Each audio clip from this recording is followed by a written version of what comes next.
tú no.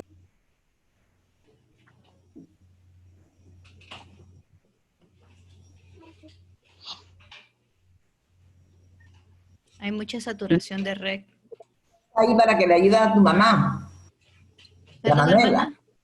Sí, pero De parece que la internet de mi hermano está bastante inestable y el Zoom lo bota, lo saca. Parece de que el internet va, ahí está el que trata de ingresar hace rato.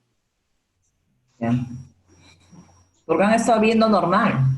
Sí, pues, pero cuando cuando el Zoom los bota es porque el internet comienza a ponerse un poquito malo.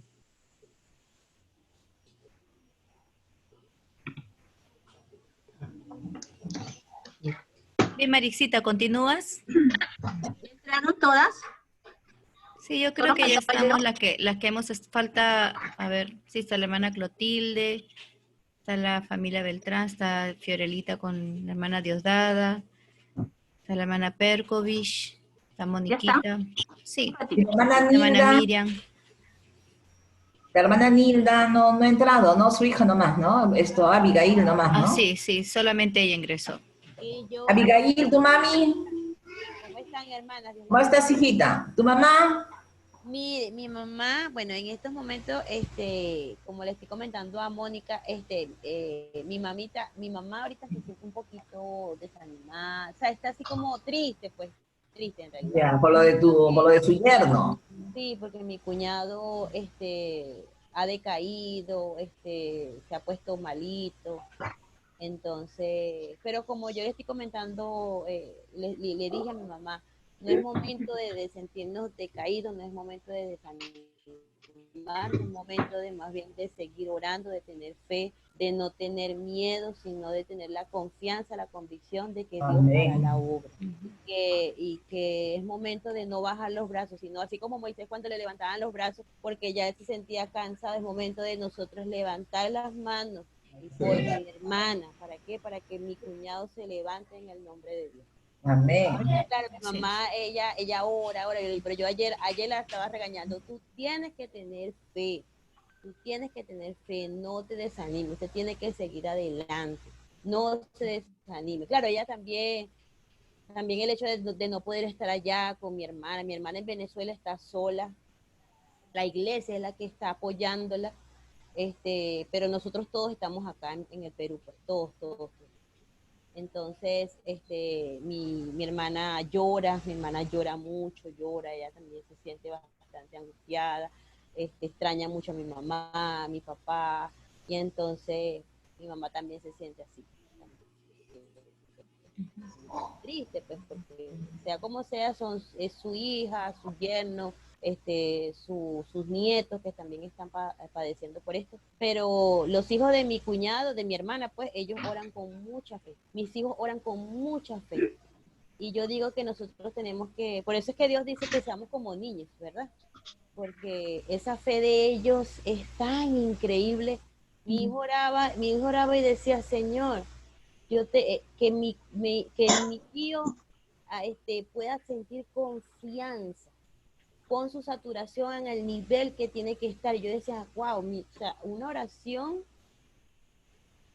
que solamente Dios sabe cómo la hace. Y así oran mis sobrinos, Señor, tú tienes el poder para levantar a mi papá. Y yo le digo a mi mamá, hay que seguir orando, no hay que decaer, porque eso es lo que quiere el enemigo, que uno se sienta desanimado, que uno, ya, bueno, ya, no, porque mi cuñado, es verdad, él es un hombre de 60 años, pero yo creo, y de verdad que yo creo en el Señor, de que él sí se va a levantar en el nombre de Dios. Yo creo. Es una prueba muy difícil, pero sí, yo lo veo ya en su casa, lo veo en el nombre de Dios. Pero mi mamá, sí, mi mamita está así, pues está ahorita, me dice, me siento triste por tu hermana, entonces como ha estado llorando, así, por eso no ha querido ingresar. Hay que estar orando por la hermanita Nilda, porque ella es fuerte, ella es Sí. una guerrera, pero también tenemos nuestra naturaleza humana, pues, ¿no? Entonces ahora es el tiempo de apoyarla, ella, de sostenerla con nuestras oraciones, hermano. Así ¿Ya? es. Sí, Saludos para ella, Abigail, de nuestra parte. Claro, claro. Yo más bien, porque yo estoy aquí en mi habitación y ella está en su habitación y yo pensé que ella iba a ingresar y le pregunté, ¿qué pasa que no ha ingresado? No, entonces me dijo, ah, ya. De repente se anima, no hay Sí, que perder la esperanza. sí. Ah, ya Bien, le voy a decir, ya le voy a decir. bien. Entonces continuamos, hermanita Meche. Sí, De repente, ya Marixita, si dos mujeres ¿No? más y ya continúa nuestra Sí, hermana eso es lo que Mechita. te iba a preguntar, ¿qué tiempo me quedaba? ¿Ya? Ya, Ujú. entonces, dos más, ¿ya? Dos más. A ver, ella es una mujer que trabajó mucho al lado de su esposo. También era un amigo de Pablo, que Pablo los usó bastante cuando salían a Priscila. predicar. Priscila, muy bien. Muy bien, Elizabeth. Ya, otra mujer. Es justo la que les iba a dar al comienzo, que es, se puede decir, la mujer que sin ella no hubiésemos tenido a un gran Salvador. María. María, se las hice fácil para ya terminar con el Ganó Elizabeth. Mi premio. Virtualmente la vamos a mandar. santo. Un abrazo. Ya lo recibí. Muy bien, gracias Marixita. Siempre debemos recordar estos testimonios, ¿no? De estas mujeres bueno, han hecho un impacto grande y que nosotras debemos de seguir su ejemplo. Cada una de ellas nos enseña lecciones hermosas. Y cuando uno las lee, de verdad que uno queda sorprendida, ¿no? De cómo estas mujeres pudieron ser usadas por Dios y de veras que cuánto de nosotros quisiéramos también siquiera llegar a los pies de ella, ¿no? Porque de verdad que nos falta mucho. Al menos yo siento esto, pero estamos en ese proceso. Así es. Y gracias a Dios también por usarnos así como somos, ¿no? Todavía. Y es cierto lo que dice Marixa, ¿no? A veces yo hablo con mis hijos y le digo, ¿y cómo Pablo? Y me dicen, pero mami, Pablo era Pablo, pues mamá, le digo, pero por él también corría sangre, sus venas, o sea, no era alguien sobrenatural. Son hombres y mujeres que también eran humanos tan como nosotros. Sin embargo, ellos tenían el poder de Dios en sus vidas y también ese poder nosotros podemos llevarlo y ser de impacto también en nuestros tiempos aquí, ¿no? Imitar esa vida cristiana que ellos pudieron tener, nosotros también podemos llevarla. Muy bien, gracias Marixita, ha sido muy bonito tu tiempo y ahora sin más preámbulo, le paso con nuestra hermana Mechita para el tiempo de la lección. Y hermanitas, estamos estudiando Tito y ya llegamos al último capítulo, al capítulo 3. Hemos visto el primer capítulo donde nosotros aprendimos que la iglesia es una organización que debe funcionar ordenadamente y vimos de que la iglesia en esta parte debe tener líderes competentes, ¿no? Preparados para poder ejercer el pastorado, ¿no? El trabajo dentro de la iglesia.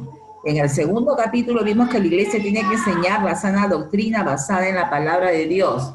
Y eso también involucró de que teníamos que nosotros ver, no esto, que la iglesia debe de enseñar la gracia de Dios, ¿no? En cuanto a la salvación. Es obligado de que todas las iglesias puedan proclamar la salvación a través de nuestro Señor Jesucristo.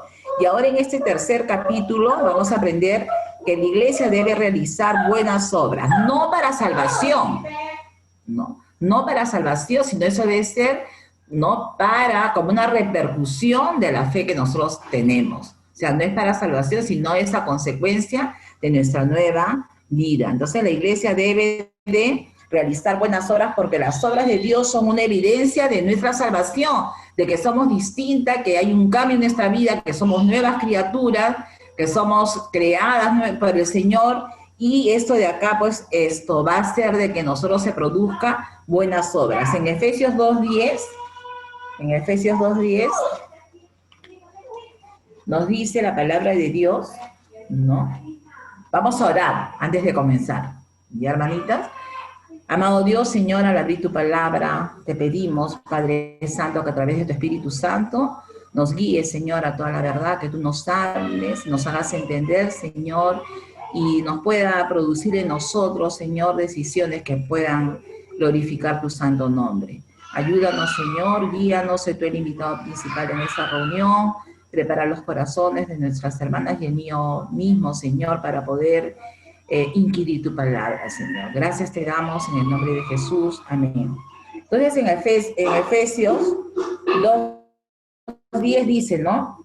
Porque somos hechura suya, creados en Cristo Jesús para buenas obras, las cuales Dios preparó de antemano para que anduviésemos en ellas. Dios ya hizo todo, ¿no? Lo planificado. Dice que ahora somos hechura suya, no tenemos esa naturaleza antigua, sino que ahora somos nuevas criaturas, somos hechura suya, creados en Cristo Jesús. Esa nueva naturaleza, ¿qué tiene que producir? Dice, buenas obras, ¿no? Para buenas obras. Entonces, nosotros como iglesia tenemos que evidenciar esas buenas obras a un mundo que no conoce a Dios.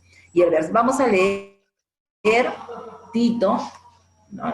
En el capítulo 3, vamos a estudiar Tito 3 del 1 al 7. Y la palabra de Dios dice, recuérdales que se sujeten a los gobernantes y autoridades, que obedezcan, que estén dispuestos a toda buena obra, que a nadie difamen, que no sean pendencieros, sino amables, mostrando toda mansedumbre para con todos los hombres.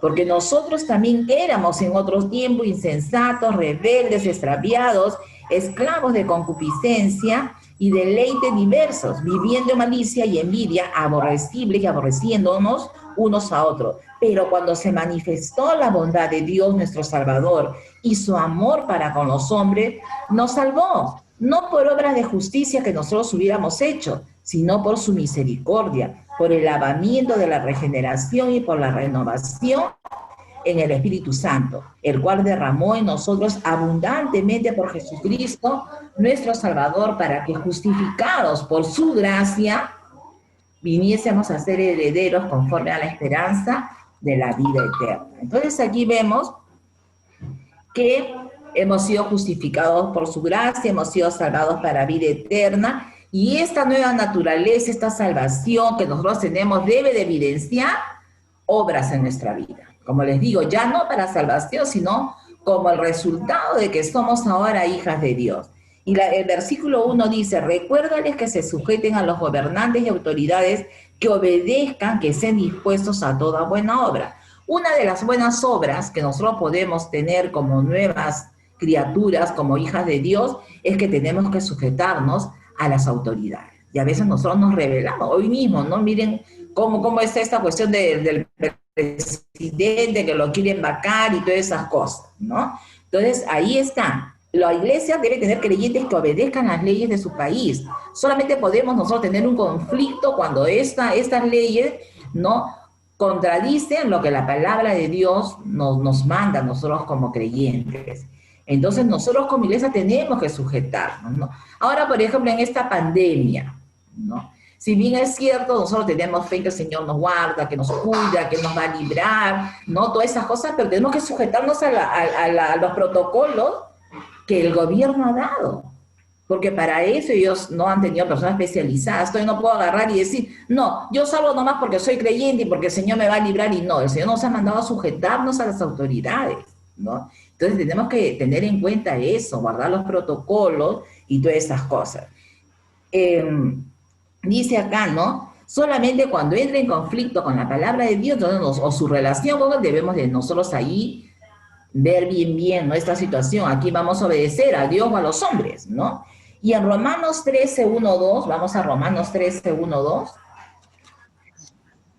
dice, sométase toda persona a las autoridades superiores, porque no hay autoridad sino de parte de Dios, y las que hay por Dios han sido establecidas, de modo que quien se opone a la autoridad, a lo establecido por Dios resiste, y los que resisten acarrean condenación para sí mismos. Acá la palabra de Dios está bien clara, hermana, que nosotras y toda persona debería, creyentes y no creyentes, deben de sujetarse a las autoridades. Ahora, como evidencia de que nosotros somos creyentes, deberíamos nosotros sujetarnos a las autoridades, no solamente a las autoridades y a las leyes de nuestro país, sino a todo aquel que ejerce una autoridad sobre nosotras. Pueden ser los pastores, puede ser el jefe de donde yo trabajo, ¿no? En el caso de los hijos, ¿no?, a los padres, y así sucesivamente. Siempre estamos sujetos a una autoridad, ¿no? Aún Jesucristo nos ha dado ejemplo, como vamos a ver aquí, de que él se sujetó, a pesar de que él no tenía por qué hacerlo, él quiso darnos ejemplos. Eso es lo más maravilloso que a mí me pasa cuando yo estudio la palabra de Dios, ¿no? Que Jesús no siempre nos sirve de ejemplo. Dios nunca nos manda algo si es que primero no lo ha hecho esto nuestro Señor. Y aquí leemos entonces que las autoridades, ¿por quién son puestas? Por Dios, ¿no? Si bien es cierto, todos votamos, todos elegimos, pero ya Dios ha determinado quién va a ser la autoridad, ¿no? De nuestro país. Y los que nos oponemos a esa autoridad, dice que nosotros acarreamos condenación para nosotros mismos. Entonces, hermanas, si hay un presidente que está puesto, nos guste o no, ya sabemos que está puesto por Dios. Y si nosotros nos oponemos a él, acarreamos condenación. Me va a ser una cosa que no agrade. Esto no agrada al Señor. Ahora, Jesús nos da el ejemplo. Vamos a Mateo 17, cómo él se sujetó, ¿no? Cómo él agarró y se sujetó. Vamos a... Hermana, sí. Si me permite, ¿puedo decir algo? Sí. Bueno, por lo menos es cierto lo que la Biblia dice, ¿no? Sin embargo, en el caso de Venezuela, que nosotros allá hoy estamos pasando por años, pasando por este presidente que ha sido tan, yo veo también a veces, hermana Meche, que, o sea, hay muchos cristianos en Venezuela que dicen, esta es la voluntad de Dios, que este es el presidente que Dios ha puesto y él lo va a quitar cuando él lo ponga. Y es verdad, Dios pone, Dios quita. Pero en este caso yo digo, oye, ya, o sea, ya, claro, en Venezuela todavía sigue la idolatría, en la situación en que están cocinando a pura leña, ahorita no hay gas, no hay gasolina, no hay nada de eso, ¿verdad? Pero la gente todavía sigue idólatra. Es increíble cómo hay santero, cómo se han levantado estas religiones tan horribles allá en Venezuela. Pero sin embargo uno está orando, Señor, hágase tu voluntad, pero como que ya, o sea, ya que cese ya este gobierno, porque Venezuela está hundida. Yo digo, ¿será que haremos mal nosotros en orar de esa manera? ¿Será que uno hace mal en decir, Señor, por favor, ten misericordia de Venezuela, y que ya este gobierno, ya esta gente ya salga del país? ¿Será que uno entonces, hermana Meche, uno contradice lo que la Biblia nos manda? Aquí nosotros encontramos, hermana, de que la palabra de Dios es bien clara. Dice que las autoridades son puestas por Dios, ¿no? Son puestas por Dios. Ahora, ¿ustedes se acuerdan cuando Israel tenía como rey a Jehová? ¿Se acuerdan? En el Antiguo Testamento vemos de que Israel tenía su Dios. ¿Quién era su rey de ellos? Era Jehová. Pero ellos querían los dioses como tenían el resto del mundo. Ellos querían tener su propio rey. Y pedían a Samuel que ellos querían rey y querían rey. Y el Señor agarra y le dice, Samuel, ¿sabes qué? Ellos piden rey, vamos a darle rey. No, vamos a darle un rey. Y esto dice que el Señor agarró y escogió a Saúl para que sea rey, ¿no? Y Saúl fue de gran peso, ¿no? Para el pueblo de Israel, porque fue un rey malo, un rey duro con el pueblo de Israel. Pero justamente eso es lo que el pueblo quería. Y a veces, hermanas, cuando nosotros nos rebelamos contra Dios, pues Dios nos castiga de diferentes maneras, ¿no? Nos pone de repente, miren, ahora nosotros también estamos sufriendo acá con todo este problema que estamos pasando. No solamente tenemos, ¿no?, una prueba con esta pandemia, sino ahora tenemos también una prueba a nivel político, ¿no? Que todo es corrupción, hermanos. Acá todo es corrupción, por donde aprietes tú sale pus, ¿no? Entonces, lamentablemente, esas autoridades han sido puestas por Dios. Y el Señor nos manda a sujetarnos a ellas. Acá no dice, ¿no? Sujétense a las autoridades que son buenas, que son eficientes, que son honrados, ¿no? El Señor acá bien claro, como hemos visto, dice, sométase toda persona a las autoridades superiores, porque no hay autoridad, no hay ninguna autoridad, sino de parte de Dios. Y las que hay, por Dios han sido establecidas, ¿no? Lo que sí podemos orar es para que el Señor tenga misericordia, para que el Señor pueda quitarnos este yugo que nos pesa, ¿no? Que este hombre que ha hecho tanto daño, tanto mal, que ha dividido familia, han muerto muchas personas, ¿no? Por falta de cosas básicas allí en Venezuela. Sí podemos orar para que el Señor tenga misericordia y lo saque, ¿no? ¿Puede el Señor librar a Venezuela de un presidente tan malo como él? Sí, sí puede librarnos, ¿no? Pero esa autoridad ha sido puesta por el Señor, no cabe ninguna duda, hermana. Pero sí podemos clamar al Señor para que tenga misericordia de Venezuela y saque a ese hombre que hasta ahora sigue haciendo daño, ¿no? Y no tiene ningún reparo o tenga alguna intención de cambiar o de mejorar las cosas en ese país, hermano, ¿no? Entonces, hermanita, ahí Maduro ha sido puesto por Dios, ¿no? Ha sido puesto por Dios. Y aunque no se merece que se sujeten, ¿no? El Señor los librará en algún momento de este hombre malo. Porque el Señor dice en su palabra también, si se humillare mi pueblo sobre el cual mi nombre es invocado, y oraren y se arrepintieren de sus malos caminos, yo iré. Él está dispuesto a escuchar. Lo que pasa es que no hay arrepentimiento, hermanas. Y seguramente que el pecado sigue reinando ahí, sigue ahí, todo convulsionado, ¿no? Entonces, pero hay una promesa de parte de Dios, ¿no? Que se arrepienta para que Él pueda obrar. Vamos a ir a ver el ejemplo de Jesús, ¿no? En Mateo 17, 25 y 27. Dice, la lavandería. Dice, él dijo, si al entrar él en casa, Jesús le habló primero diciendo, ¿qué te parece, Simón? Los reyes de la tierra, ¿de quién cobran los tributos o los impuestos? ¿De sus hijos o de los extraños? Pedro le respondió, de los extraños. Jesús le dijo luego, los hijos están exentos, no tienen que pagar absolutamente nada. Sin embargo, para no ofenderles, ve al mar y echa el anzuelo y el primer pez que saques, tómalo, y al abrirle la boca hallarás un estatero, tómalo y dáselo por mí y por ti. Jesús no tenía por qué sujetarse, por qué pagar impuestos. Sin embargo, él, para no ser de tropiezo, para no hacer que los otros vayan a hablar mal, él se sujetó, ¿no? Pagando los tributos, los impuestos, al cual él no estaba obligado. También vemos, ¿no? Porque ellos le querían hacer caer muchas veces con esto, aquí en el mismo Mateo, capítulo 22, 21, dice, ¿no? Desde el 19 vamos a leer, mostradme la moneda del tributo, y ellos le presentaron un denario. Entonces les dijo, ¿de quién es esta imagen en la inscripción? Y le dijeron, de César. Y le dijo, dad pues a César lo que es de César, y a Dios lo que es de Dios. O sea, él estaba de acuerdo en que se cumpla, ¿no?, con los tributos o los impuestos que ellos tenían determinados. Jesús se sujetó. Si él se sujetó, no estando obligado, ¿debemos de sujetarnos nosotros, hermana? ¿Debemos de sujetarnos nosotros? Entonces ahí está.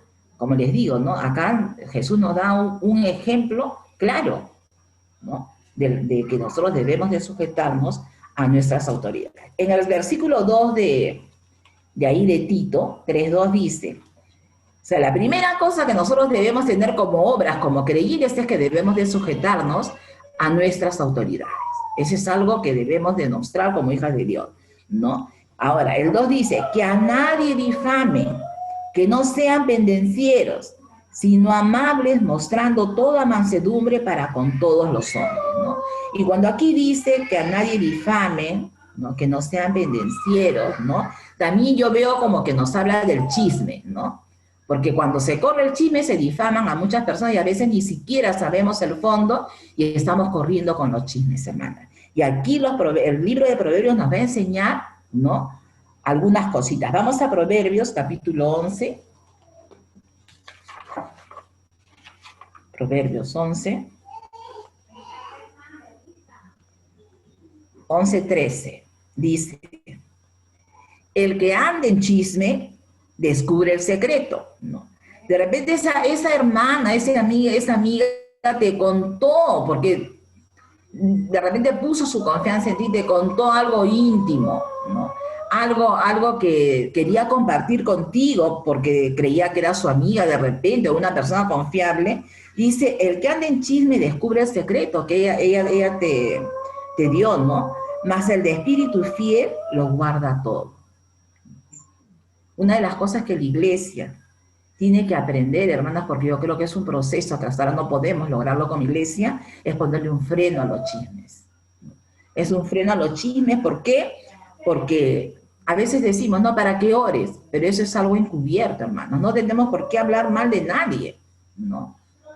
Recuerde de que si alguno, ¿qué ganamos a ver con correr un chisme? ¿No es mejor de que vayas y hables con ella?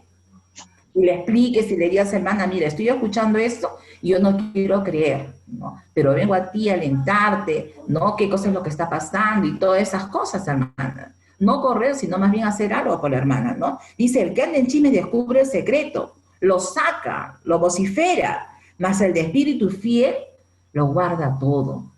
En el 2019 vuelve a decir que esto casi parecido, 2019, dice, ¿no? El que anda en chisme descubre el secreto. Vuelve a decir lo mismo que el versículo anterior. No te entremetas, pues con el sueldo de lengua. Ni siquiera debemos nosotros de tener mucha amistad con un chismoso, porque así como habla de otros, va a hablar de ti también. Y también te puedes agarrar e influenciar en tu vida para que tú también comiences a correr los chismes. Lo malo siempre te pega, hermanos. Entonces aquí el Señor nos dice, ¿no?, que no debemos nosotros de vociferar las cosas que nos han confiado uno, ¿no? Que debemos de guardarlo en nuestro corazón. Y es más, ¿no?, que ni siquiera debemos de entremeternos ni darle lugar al chismoso en nuestras vidas, porque así como hablan de ellos, van a hablar de nosotros, ¿no? Y se pueden también pegar sus malas costumbres en nosotros.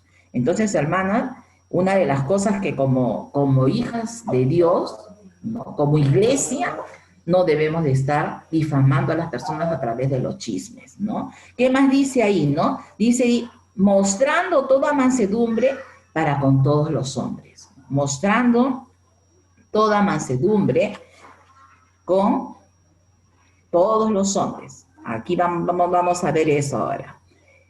Dice en Efesios 4, 1, 2.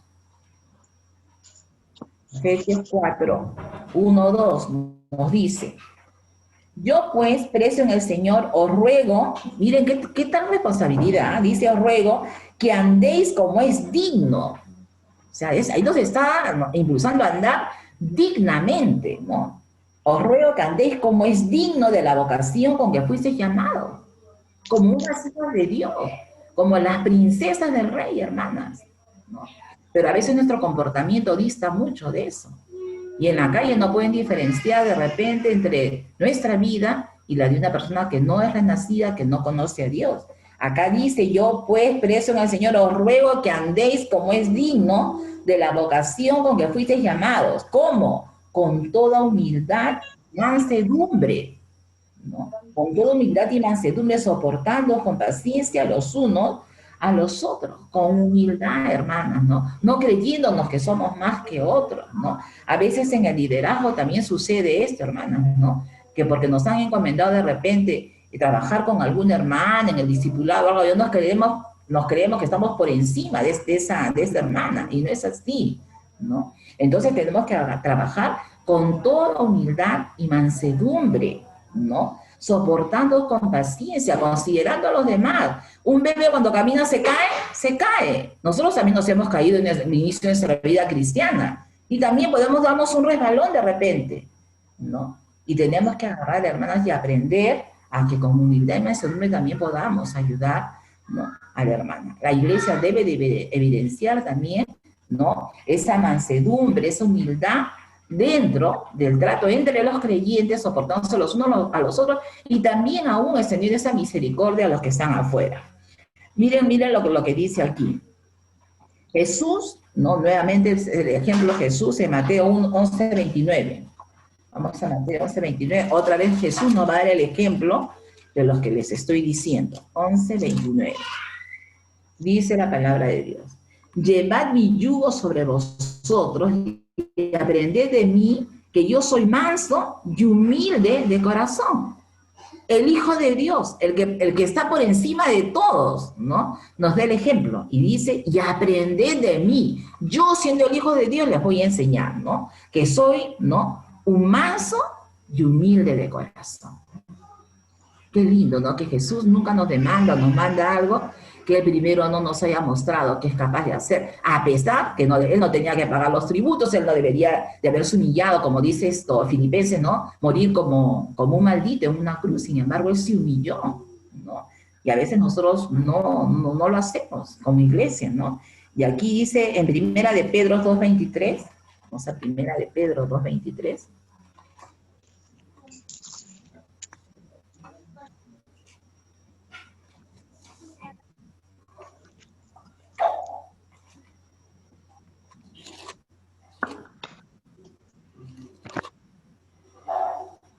dice, ¿no?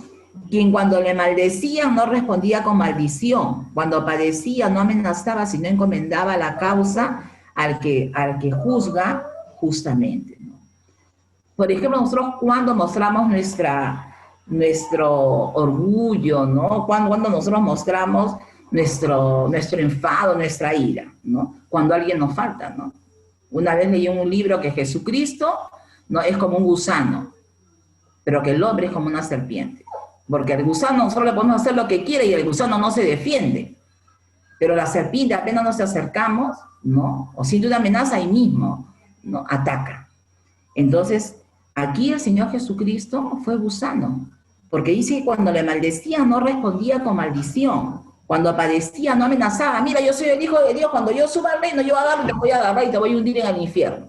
Él no amenazaba, ¿no?, sino encomendaba la causa al que juzga justamente. Entonces, cuando nosotros somos ofendidos por alguien, hermana, lo que tenemos que hacer es ponerlo delante del Señor y encomendar la causa a Él, porque nosotros en juzgar podemos equivocarnos, pero Él no se va a equivocar, Él va a juzgar justamente.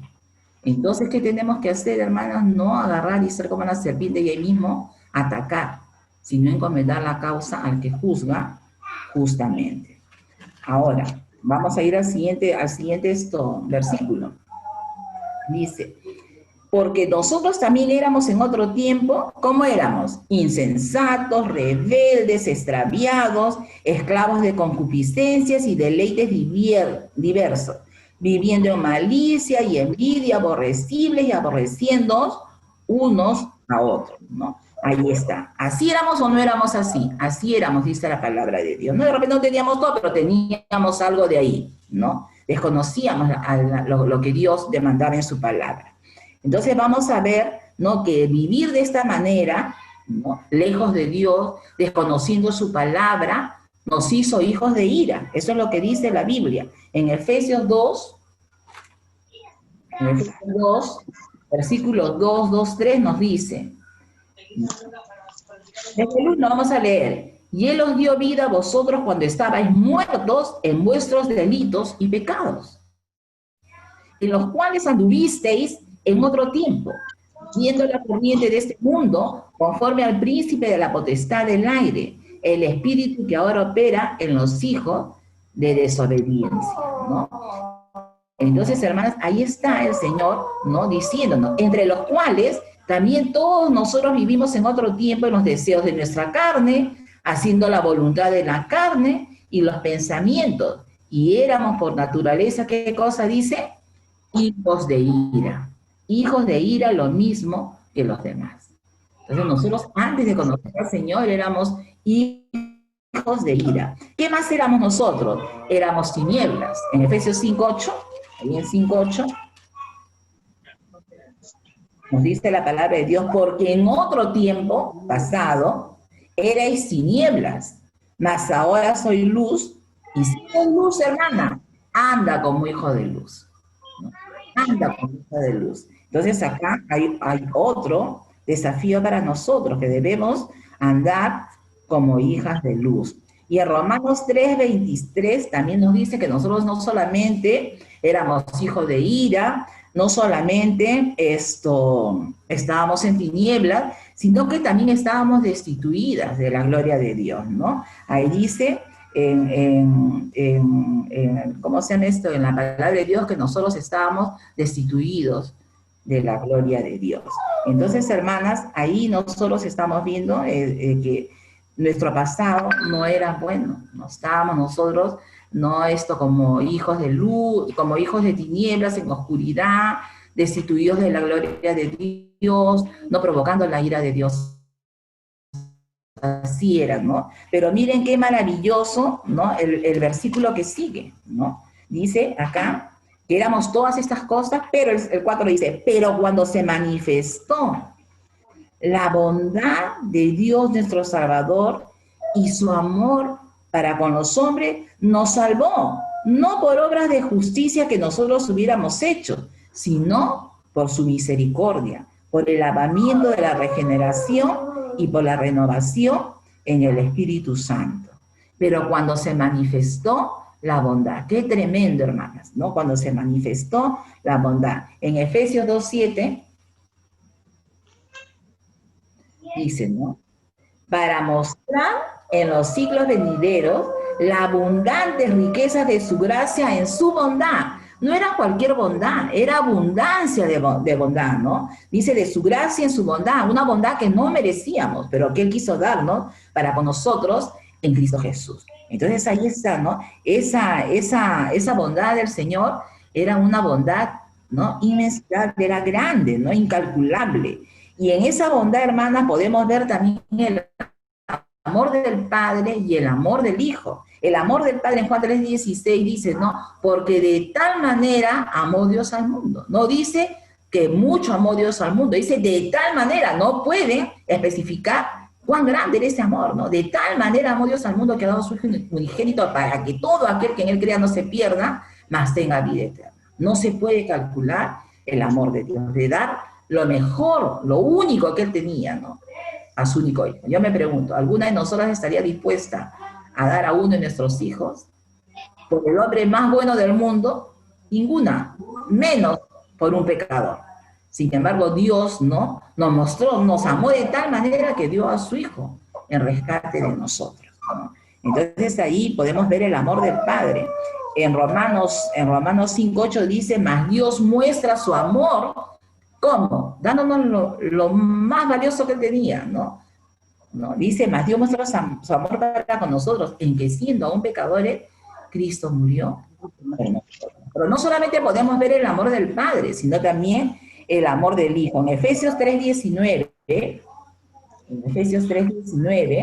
nos dice, y de conocer el amor de Cristo que excede a todo conocimiento, para que seáis llenos de toda la plenitud de Dios. Así como no se puede calcular el amor de Dios, porque dice de tal manera, acá tampoco dice, ¿no? Y de conocer el amor de Cristo que excede a todo conocimiento. No hay en nuestra mente, no puede, ¿no? Ver qué cantidad, ¿no? O cómo se puede valorar el amor de Cristo para con nosotros. Tampoco se puede medir.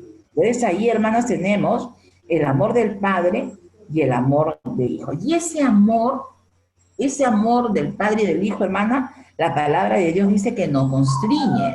En 2 de Corintios, Hermana Mechi, sí. Hermana Mechita, disculpe que le interrumpa, nos queda menos de un minuto, ingresamos nuevamente. Ya, ingresamos nuevamente porque me falta un poquito. ¿Ya? Ya. Entonces esperamos que se termine mejor. Lo cierro y vuelvo a abrir la sala. Ya. ¿Ya? Ya.